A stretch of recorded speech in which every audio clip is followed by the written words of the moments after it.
안녕하세요. 오늘의 데일리 뉴스레터에 오신 것을 환영합니다. 1.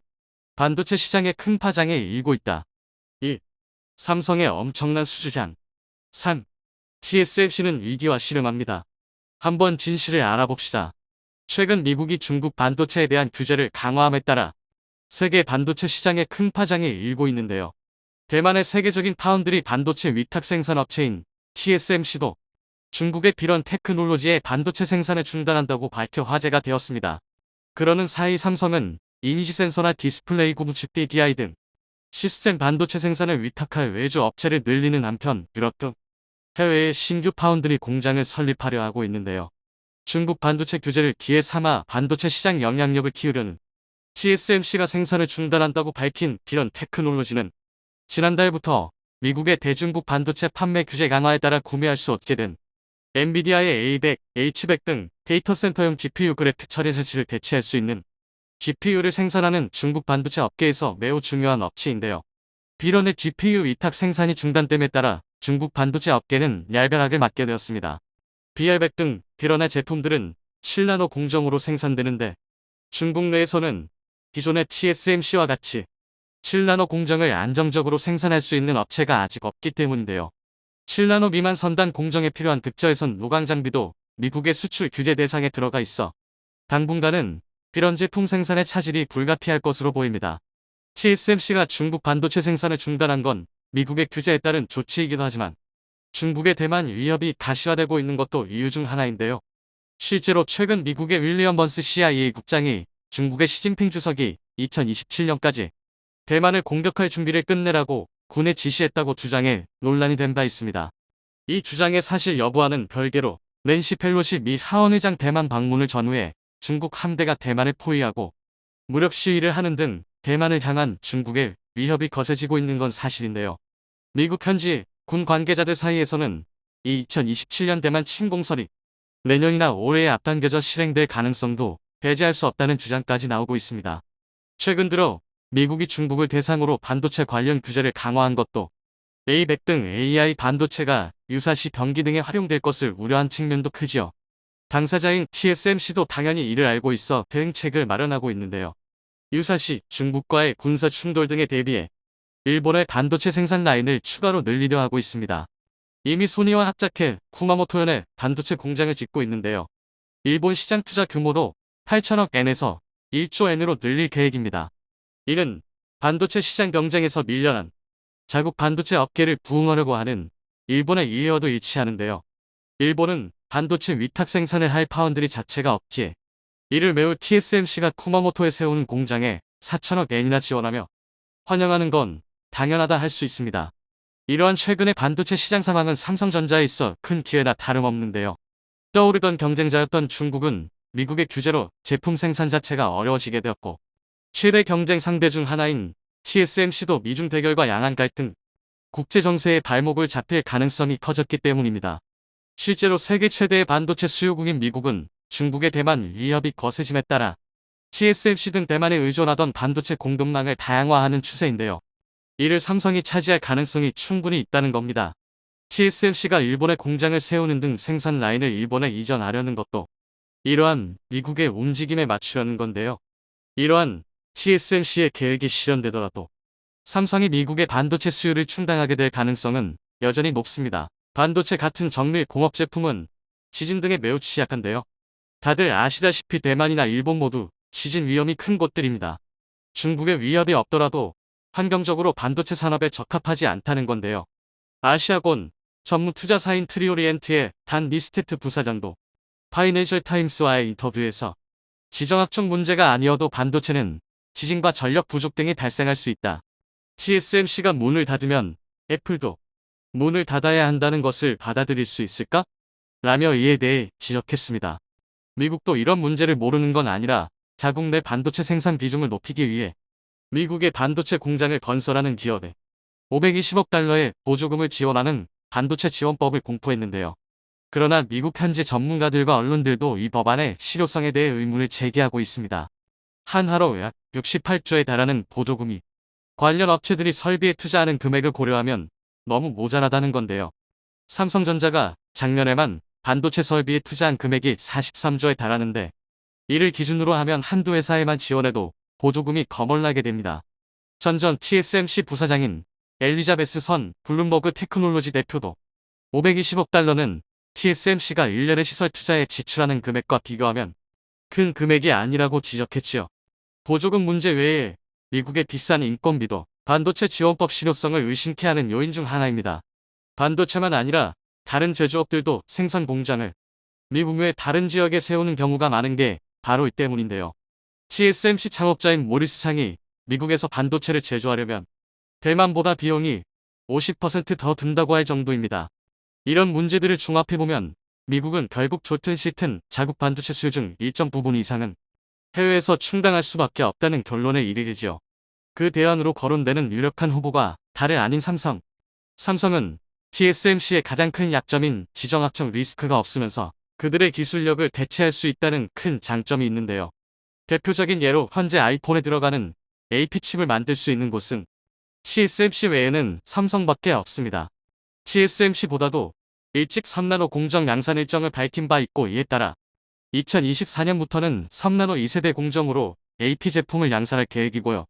그 외에도 퀄컴이나 엔비디아 등 업계 최첨단을 달리는 업체들의 제품들을 위탁 생산해 본 경험이 있기에 파운드리로서의 기술력은 충분히 검증되었다 할 수 있습니다. 이와 같은 흐름에 따라 삼성전자는 20일 열린 파운드리 포럼 2022에서 2024년까지 파운드리 사업에서 머추어 성숙 스페셜티 특화 공정을 10개 이상 늘리고 해당 공정 생산 능력을 2027년까지 2.3배 늘릴 계획을 밝혔는데요. 새 파운드리 라인 개발에 걸리는 시간 동안 늘어나는 수요에 대응할 수 있도록 외부 파운드리 업체도 늘리고 있습니다. 코로나 때 수요가 있음에도 칩이 없어서 납품 못했던 상황이 재현되는 걸 막기 위해서인데요. AP칩 같은 최첨단 제품은 자사 파운드리 사업부에서 직접 생산하되 DDI나 이미지 센서 등 전동 공정에서도 생산 가능한 제품은 대만의 UMC 등 타업체에 위탁하는 방식을 취하고 있습니다. 여기에 파워침이나 비스 등 다른 업체들도 외주 업체로 추가할 계획이고요. 그러는 사이 새 파운드리 라인은 현재 반도체 생산 기지를 유치하려 하는 유럽에 들어설 가능성이 높은데요. 전기차 등 최첨단 친환경차 사업 발전에 따라 수요가 급증하는 차량용 반도체 공장을 주요 차량용 반도체 업체들과 완성차 업체들이 롤려있는 유럽에 세울 것으로 전망되고 있습니다. 차량용 반도체 시장 규모가 2030년 1100억 달러 이상에 달할 것으로 예상되고 삼성전자가 최근 차량용 메모리 시장에서 2025년까지 1위를 기록하겠다고 공언한 만큼 이를 구현하기 위한 움직임을 보일 것은 분명하지요. 삼성전자가 이처럼 파운드리 규모를 늘리는 것은 단순히 외부 수요 대응만을 위한 것은 아닌데요. 자사의 다른 최신 제품에 들어갈 반도체를 충당하기 위한 목적도 있습니다. 12일 미국 샌프란시스코 모스콘 센터에서 열린 삼성 개발자 컨퍼런스 2022에서 한종희 삼성전자 부회장이 캄테크의 중요성을 강조했는데요. 캄테크는 조용한 기술이라는 의미에서 짐작할 수 있듯 이용자가 인지하지 못한 상태에서도 다양한 기기가 유기적으로 연결돼 각종 서비스를 제공해주는 기술 체계를 말합니다. 흔히들 말하는 스마트홈 시스템을 구현하기 위한 기술이나 보면 되는데요. 이와 관련해 자사 사물 인터넷 시스템인 스마트싱스와 연계된 음성 지원 플랫폼 빅스비의 기능을 강화한 빅스비 홈 스튜디오의 개발물을 선보였고 스마트홈 보안에 최적화된 보안 패러다임인 삼성 녹스 매트릭스도 발표했습니다. 이러한 첨단 기술과 연계된 제품 생산에는 필연적으로 고성능의 반도체가 들어가기 마련인데요. 그와 같은 수준의 반도체를 생산할 수 있는 기술력을 가진 업체가 삼성을 포함해 세계적으로 얼마 되지 않는다는 걸 생각하면 관련 제품들의 원활한 양산을 위해서라도 파운드리 사업 확장은 필수적입니다. 코로나 확산으로 인해 첨단 반도체 생산이 수요를 따라가지 못해 컴퓨터 그래픽카드나 이와 연계된 콘솔 게임기 등 관련 제품들의 값이 올라갔던 사례만 봐도 알 수 있지요. 삼성전자의 관련 제품군 생산 계획만 봐도 왜 반도체 파운드리 규모를 늘리려고 하는지 알 수 있습니다. 삼성전자는 내년에 LCD TV를 3,900만여 대, OLED TV는 최대 150만 대까지 출하할 계획을 세웠는데요. 이 중 OLED TV에는 모두 삼성 디스플레이의 QD OLED가 쓰입니다. LG 디스플레이의 WOLED를 적용한 제품의 생산 계획은 아직 반영되지 않은 수치란 걸 생각하면 실제 생산 규모는 더 늘어날 가능성이 큰데요. 이러한 디스플레이 생산 수요를 충당하기 위해서라도 해당 제품에 들어갈 반도체 생산량을 지금보다 늘려야 합니다. 그런 점에서 삼성의 반도체 파운드리 사업 확장은 반도체 산업 자체는 물론 좋지 않다고 지적하신 분이 있었는데 맞습니다. 그 지진 때문에 일본은 사실 최첨단 반도체 공장을 짓기에 최적의 위치가 아니라는 평가를 받습니다. 키오시아 같은 일본 반도체 기업의 생산 라인은 지진 때문에 멈추곤 했습니다. 생산 라인에 오염이 발생한 게 최근 사례입니다. 대만도 지진에서 자유스럽지 못한 지역이라 TSMC가 일본 요청을 초기 거부한 것은 지진에 관한 문제도 포함되어 있습니다. 경제성 문제도 있었고 생산 단가 등 이 세 가지가 발목을 잡았던 것인데 여기서 TSMC가 간과한 것이 뭐냐면 윤호감이 소장이 지적한 기술자 문제입니다. 그리고 또 하나 꺼낸다면 반도체 제조를 위해선 공장과 인력만 확보되면 되는 게 아닌 용수, 전기, 재료나 소재의 중개기지 등이 인프라가 필요한데 윤호감이 소장은 현재로선 이 같은 인프라 전체를 조망하는 일본 정부의 전략이 부족하다고 지적한 내용도 있습니다. 일본과 달리 미국은 반도체 지원급으로 총 520억 달러, 약 68조 원 규모인데 이 보조급의 반도체 생산을 위한 인프라 조성비도 포함되어 있습니다. 68조 원에서 각 반도체 기업들에 나누어 주는 것이 아니라 약 35, 40조 정도가 공장 건설 보조금이고 나머지는 관리 및 인프라 조성에 사용할 비용입니다. 어떻게 보면 반도체 기업들의 돌아갈 파이가 크게 줄어드는 것이나 마찬가지입니다. 한국 기업들이나 대만 기업들의 투자급에 비하면 별것 아닌 보조금이다. 미국에서는 파격적인 혜택이라고 하지만 국내 업계에선 공장 건립에 천문학적 비용이 투입되는 적과 를가들 고려하면 부족한 보조금이라고 지적합니다.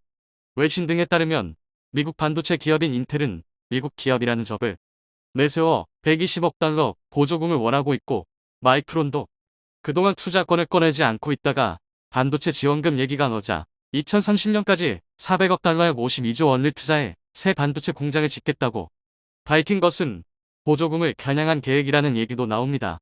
그만큼 자국 기업 위주로 보조금이 편성될 수 있다는 우려가 있습니다.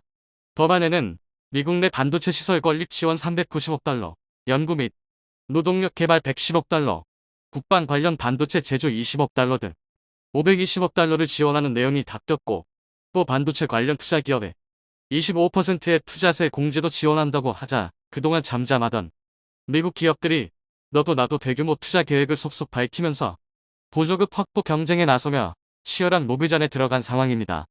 미국은 로비에 의해서 정책이 바뀔 수 있는 나라입니다.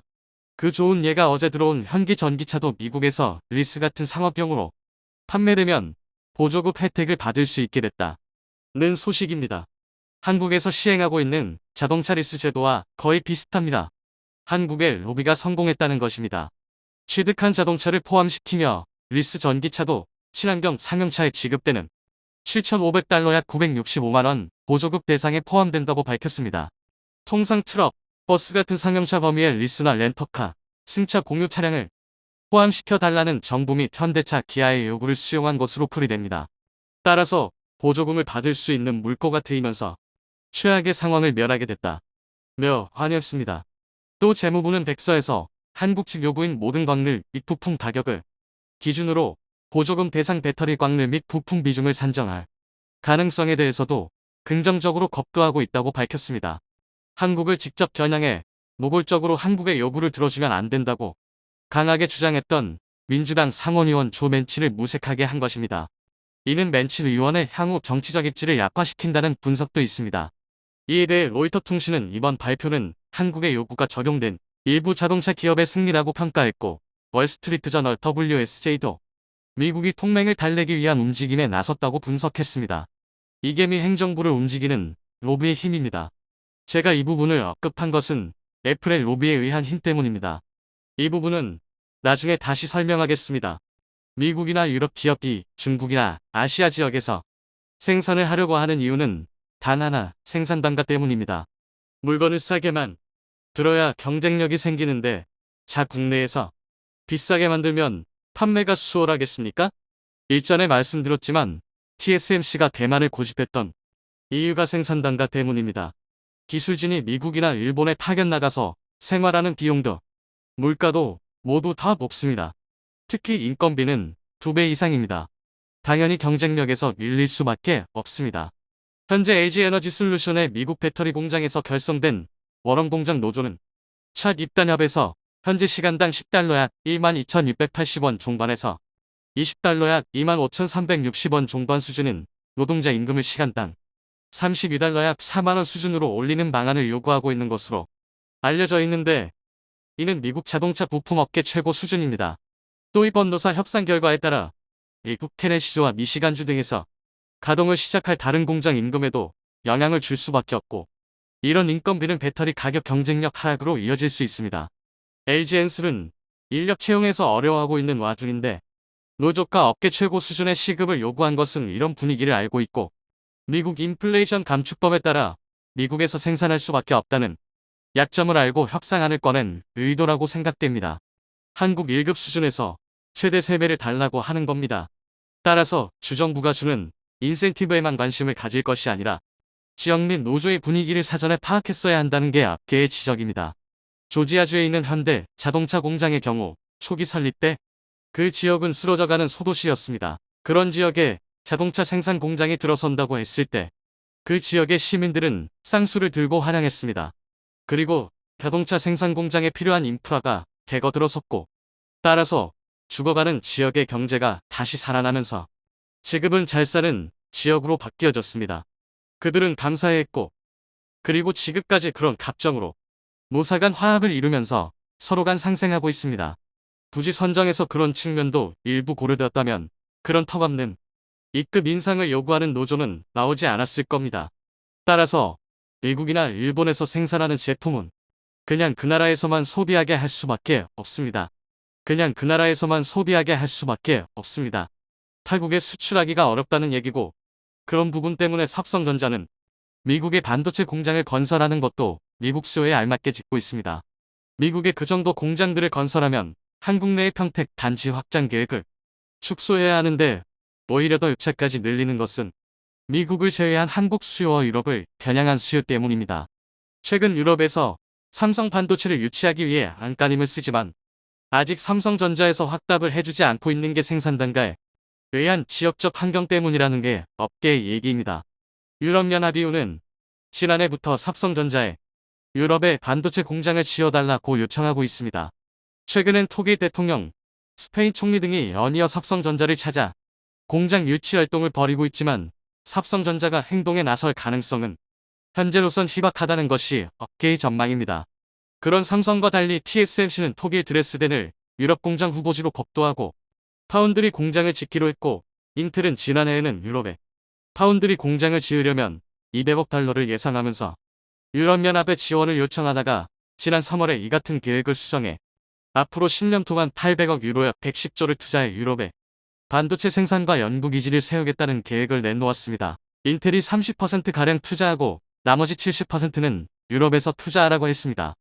유럽연합도 긍정적으로 받아들이면서 성사되듯이 보였지만, 유럽연합의 움직임이 달라지자 인텔은 우선 이탈리아의 자동차용 반도체 공장을 설립하는 것으로 지난 9월 발표한 바 있습니다. 유럽연합의 회원국은 430억 유로 약 60조 원가 들어갈 역내 반도체 산업 육성 계획 추진에 합의한 것입니다. 인텔의 요구대로라면 유럽연합이 80조 원 이상을 보조금으로 지급해야 하는데, 그럴 바에는 자체적인 반도체 산업을 육성하겠다는 뜻입니다. 그에는 실질적으로 얻는 것은 크지 않다는 이유도 포함되어 있습니다. 거기에다 자동차용 반도체의 지원 대상 포함은 허용하지 않기로 했습니다. 인텔과 독일 및 이태리가 반발할 수 있는 내용입니다. 이태리가 개인적으로 인텔과 손을 잡을지는 아직 미지수입니다. 이렇게 TSMC나 인텔이 경쟁에서 먼저 유럽을 선접하겠다는 의도입니다만, 삼성전자는 다음과 같은 이유를 들어 유럽의 공장 설립은 아직 시기상조다고 언급했습니다.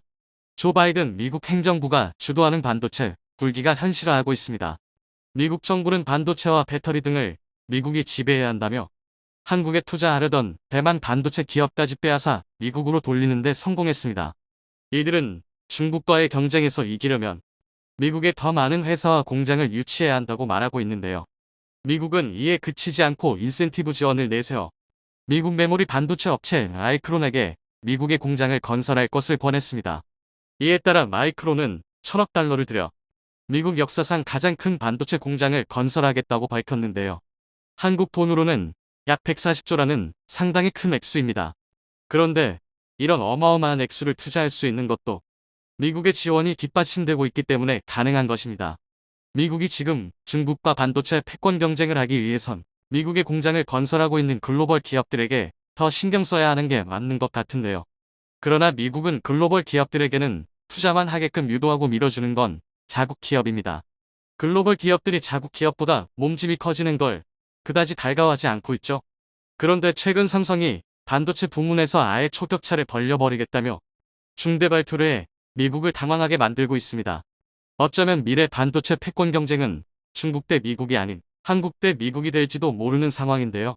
요즘 미국 바이든 정부는 중국 반도체 굴기싹을 자르기 위해 반도체 공급망 재편에 혈안이 되어 있습니다. 엔비디아, AMD의 AI용 반도체 수출 규제에 이어 반도체 장비까지 중국으로의 수출을 막고 있죠. 2020년엔 10나노미터 이하 공정에 사용하는 반도체 장비를 중국 1위 파운드리 업체인 SMIC에 판매 금지를 했었는데요. 이번엔 14인의 공정용 반도체 장비의 중국 수출을 금지하면서 규정을 강화시켰습니다. 짐 루이스 전략국제문제연구소 CCS 기술 분야는 이에 대해 이번 전략은 중국을 질식시키는 것이다라고 평가했습니다. 이어 중국은 이제 이런 것들을 만들 수 없고 제조 장비도 만들지 못한다고 설명하기도 했는데요. 이처럼 미국은 중국의 약점을 반도체로 보고 중국이 반도체 패권을 쥐지 못하게 대응하고 있습니다. 한편 미국이 이렇게까지 중국을 견제하는 이유는 현재 전 세계 파운드리 시장 점유율에서 미국의 점유율이 점점 줄어들고 있기 때문입니다. 이에 반해 중국 업체는 해마다 점유율이 늘고 있어 미국의 반도체 위기감 고조에 어느 정도 기여를 했죠. 그렇기 때문에 이러한 점으로 인해 반도체 장비 수출을 막고 중국을 더욱 압박하려는 것 같은데요. 미국이 반도체 패권을 쥐려는 의도는 알겠으나 미국의 이런 행동으로 인해 피해를 보는 건 중국뿐만이 아닙니다. 미국의 이러한 조치에 한국도 피해를 보고 있는데요. 우선 중국의 반도체 공장을 둔 삼성전자와 SK하이닉스도 직접적인 영향을 받게 될 것으로 보여집니다. 추후 신규 공정 적용을 위해선 장비 업그레이드와 공장 라인 확장 시에도 추가 장비가 필요한데 중국에 있다는 이유만으로 장비 수입을 하지 못하게 될 수도 있기 때문입니다. 특히 SK하이닉스는 올해 인텔로부터 낸드 사업부를 인수했었는데요. 이에는 중국 공장도 포함되어 있습니다. 사업부를 매각하기 전 인텔과 바이든 정부 간에 모종의 합의가 있었던 게 아닌가 의심이 되는데요. 그런데 한국은 중국 공장 거래 관해서만 피해를 입고 있는 게 아닙니다. 최근 미국은 한국의 반도체 공장을 지으려던 대만 기업에게 인센티브를 약속하며 미국으로 데려가기까지 했습니다. 이 대만 기업은 세계 3위의 실리콘 웨이퍼 생산 기업인 글로벌 웨이퍼스인데요. 사실 대만 기업은 원래 독일에 지으려다가 한국에 새 공장을 짓기로 결정했습니다. 그러나 지난 러몬도 미국 상무장관의 설득 끝에 이 대만 기업은 미국에 공장을 짓기로 결정하게 됐는데요. WSJ에 따르면 대만 기업은 끝까지 한국에 지으려 했었지만 미국의 추가 지원 이야기에 넘어간 것이라고 합니다. 러몬도 장관은 WSJ와의 인터뷰에서도 대만 CEO는 미국의 추가 지원이 없었다면 M 공장을 한국에 지으려고 했다며 나는 우리가 그 계산을 맞추도록 하겠다고 설득했다고 말했는데요. 미국은 추가 지원도 마다하지 않으며 자국의 반도체 공급망을 확보하려 애쓰고 있습니다. 한국에다 지으려던 공장마저 뺏어가면서 말이죠. 이와 같은 행동에서 미국은 동맹보다 자국의 이익을 우선시하고 있다는 것을 알 수 있는데요. 미국이 핵심 광물, 전기차 배터리, 반도체, 인공지능 등 기술 분야를 지배해야 한다는 미 상무장관의 말에서도 이 같은 생각을 알 수 있습니다. 그렇지만 미국 정부가 미국 내에 글로벌 기업들의 투자를 유도하고 있긴 해도 결국 최종적으로 밀어주는 건 자국 기업인데요. 미국의 역사상 가장 큰 반도체 공장을 건설하겠다고 선언했습니다. 뉴욕주 북부에 있는 클레이의 대형 공장을 짓기로 했다는데요. 미국이 파격적 인센티브를 이야기하자 그동안 아시아에서 반도체를 생산해온 마이크론은 미국으로 생산시설을 유턴한 것으로 보입니다. 마이크론이 추진하고 있는 신공장은 반도체 클린룸 크기만 미식 축구장 40개를 합한 규모인 240만 제곱피트에 달하는데요. 마이크론 최고 경영자는 미국의 지원이 없었다면 이 같은 결정을 내리지 못했을 것이라며 미국 투자에 대해 솔직하게 말했습니다. 마이크론은 이번 투자를 통해 정부에서 최대 30억 달러의 보조금과 25%의 세액 공제를 받게 되고 뉴욕주에서도 별도로 55억 달러의 지원책을 받는다고 합니다. 한국 기업에게 했던 대우와 너무 다른데요. 한국 기업에겐 제대로 된 지원금 약속조차 해주지 않으면서 미국 기업에겐 엄청난 인센티브를 제공해주고 있습니다. 한편 현재 업계에선 마이크론의 이런 계획과 함께 한국 반도체 기업에 대한 우려 섞인 목소리가 나오고 있습니다. 마이크론이 반도체에 어마어마한 규모의 금액을 쏟아붓는 만큼 여태 한국 기업이 주도해온 디램과 낸드 플래시 등 메모리 반도체 시장의 주도권이 뒤바뀔 수도 있다는 것인데요.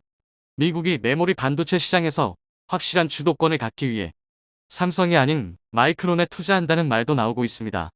이런 우려처럼 마이크론이 이렇게 반도체 사업에 막대한 투자를 하게 된다면 글로벌 공급망 시장에서 한국의 영향력은 줄어들 수도 있을 것입니다. 마이크론이 미국이라는 막대한 자본을 얻고 있는 만큼 따라잡는 속도는 굉장히 빠를 것으로 예상되는데요. 그러나 이런 우려를 예상이라도 한 듯 최근 삼성전자가 반도체 부문에서 초격차를 벌리겠다는 중대한 발표를 했습니다. 전 세계적으로 메모리 반도체 시장이 위축하는 상황이지만 삼성전자는 자신감을 보였는데요. 삼성전자 측은 메모리 생산량을 줄이지도 않을 것이며 현재 감산 논의 또한 없다고 전했습니다. 현재 삼성전자는 전 세계 메모리 반도체 1위를 차지하고 있으며 작년 기준 글로벌 디램 시장에선 점유율 45%, 낸드 플래시 시장에서는 점유율 34.9%를 차지했죠. 그만큼 큰 영향력을 행사하고 있는데요. 삼성전자는 차세대 제품을 지속적으로 내놓아 기술력을 바탕으로 앞으로 시장 영향력을 확대하겠다고 밝혔으며 2030년에는 첨단 낸드 플래시를 개발해 경쟁 업체들과 격차를 더욱 벌리겠다는 각오 또한 내비쳤습니다. 마이크론이 지난 7월에 232단 낸드 플래시 양산을 발표한 것에 비하면 삼성의 첨단 낸드 플래시는 차원이 다른 기술인데요. 첨단 낸드 플래시를 내놓는 순간 메모리 반도체 분야에서 삼성을 따라잡을 기업은 거의 없을 것으로 예상됩니다. 삼성전자 부사장은 이에 대해 현재 삼성전자는 낸드 플래시를 300단까지 올리는 게 충분하지만 여기서 그치지 않고 초격차를 벌리기 위해 삼성만의 혁신 기술로 첨단 낸드 플래시를 만들겠다고 설명하기도 했습니다. 또한 삼성전자는 갈수록 다양해지는 고객의 요구를 충족하기 위해 메모리 반도체 설계 단계에서 고객과 협업해 최적화된 제품을 만들기 위한 방안도 내놓고 있다는데요. 최근 메모리 구조는 복잡해졌고 고객들마다 자신들의 서비스에 맞는 메모리 설계를 요구하고 있으니 삼성은 기술력으로 이를 맞춰 제공하는 삼성 메모리 리서치 센터를 만들 것이라 합니다. 삼성전자는 모바일 칩, 이미지 센서, 전력 반도체 등 900여 개의 제품을 모두 만드는 기업으로 고객이 원하는 반도체가 모두 있어 원스톱 쇼핑이 가능한 유일한 업체입니다. 기술력의 차이가 더 벌어진다면 삼성을 따라잡을 이는 없을 것으로 보이는데요. 이대로면 미국은 반도체 패권 경쟁을 중국이 아닌 한국과 해야 될지도 모르겠습니다. 미국은 이를 생각해 메모리 반도체 분야를 키우려 마이크론을 미국으로 데려온 것 같지만 삼성전자가 초격차를 벌리겠다고 발표했으니 어떻게 될지는 두고 봐야 할 것 같습니다. 최근 메모리 반도체 시장의 위축으로 마이크론은 미국 공장 건설 건과는 관련 없이 내년 설비 투자는 30%를 감축하고 공장 가동률을 낮출 것이라고 말했는데요. 그 사이에 삼성과 마이크론의 격차는 더욱 벌어질 것으로 전망됩니다. 한편 미국은 이 와중에도 한국 기업에겐 지원 문제에 대해 말을 꺼내지 않고 있습니다. 오히려 지원금과 관련해 중국에 투자하지 말아야 한다는 조건을 내걸며 한국 기업이 중국에서 철수하게끔 은근히 압박을 넣고 있죠. 그러나 미국이 제대로 된 지원을 해줄지도 모르는 상황에서 중국 손절을 하기엔 리스크가 너무 큽니다. 미국은 미래 반도체 산업을 위해서라도 한국을 적으로 둘지 동맹으로 둘지 다시 생각해 봐야 할 것 같습니다.